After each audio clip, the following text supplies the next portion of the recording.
As हो 17 September और ई September के आज ठान मूल करिछन सुस्थ नारी सशक्त परिवार अभियान कार्यक्रम।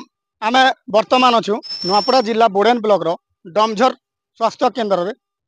आपण मैंने देखी पारुथिबे ई जगार कारण है जेते भी बालिका हो तापर वयस्क नारी हो से मानकर सबु स्वास्थ्य स्वास्थ्यर परीक्षा करा जाउछे।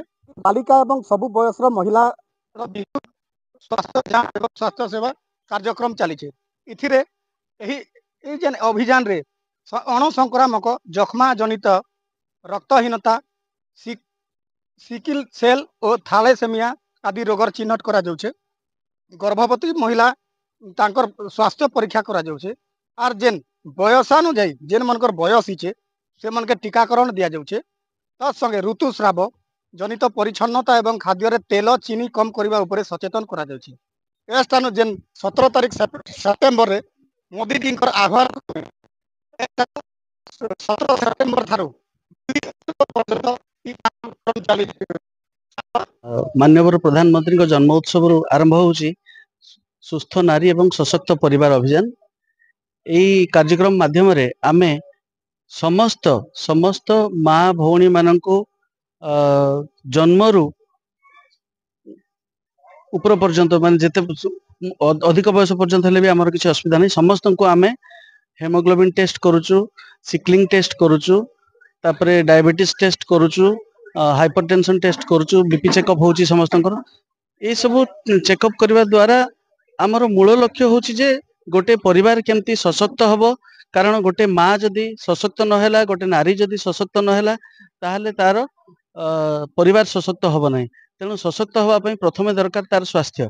नारीर स्वास्थ्य जदि भल हबो आमे एठी समस्तंकर स्वास्थ्य विषय परीक्षा करिकि तांको किपरि भाबरे तांकर जहा असुविधा थिबो से सब दूर करिबा एवं समस्त को औषधर व्यवस्था करिबा, तेबे जाई आमर ए कार्यक्रम सफल हबो।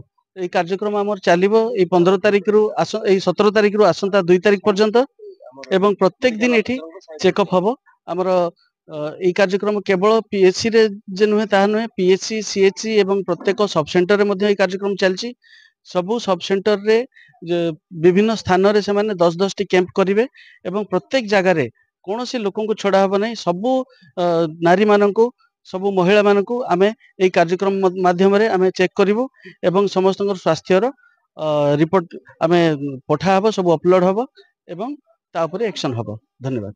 आज माननीय प्रधानमंत्री 75तम जन्म दिवस उपलक्षे ओडिशा सरकार निर्देश मते तथा आमर सम्माननीय जिलापाल प्रत्यक्ष तत्वावधान रे आम जिले रे प्रत्येक ग्राम पंचायत रे अन्य 500 गछ लगुची।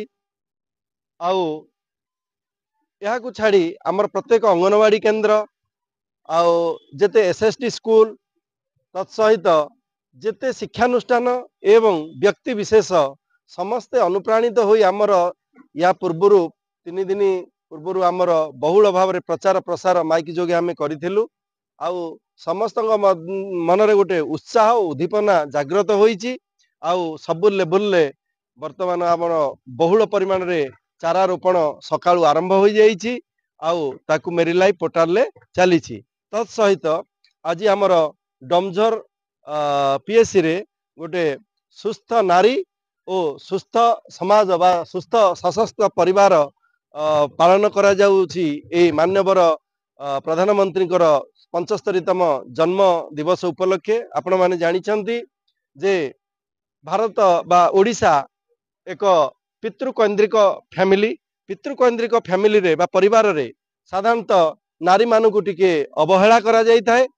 किंतु एबे गोटे परिवर्तन जुग आसी जोथि की आमर माँ मानक द्वारा आमर एसएचजी माध्यम रे एबे नारी सशस्त्रीकरण करा जाउची। सेही सशस्त्रीकरण स्वरूप नारी मानकु की भली भाव में अग्राधिकार दिया जिवो एवं गोटे परिवार जदि सुस्थ रहिबो, समाज सुस्थ रहिबो, प्रथम कर्तव्य होची नारी सुस्थ रहिबा दरकार। तेणु नारी जेमिति सुस्थ रहिले परिवार सुस्थ रहिबो एवं समाज सुस्थ रहिबो। सेथि निमंते आज यही पवित्र दिवस रे एठी आमर गोटे ये स्वास्थ्य कार्यक्रम चली जोटा कि समस्त मध्य गोटे नूतन आग्रह सृष्टि होइछि एवं बहु संख्यार आमर डमझर ग्राम पंचायत महिला माँ भौणी माने आसिकी तांको स्वास्थ्य परीक्षा करुचंती एटी आमर जो बोर्डेन मेडिकल ऑफिसर डमझर पीएससी मेडिकल ऑफिसर समस्त प्रत्यक्ष तत्वावधान रे खूब जोरसोर रे कार्यक्रम चली आम देखुची आगे बहुत माँ माने भी उत्साहर सहित एवं धैर्यर सहित बसी से स्वास्थ्य परीक्षा करुछंती।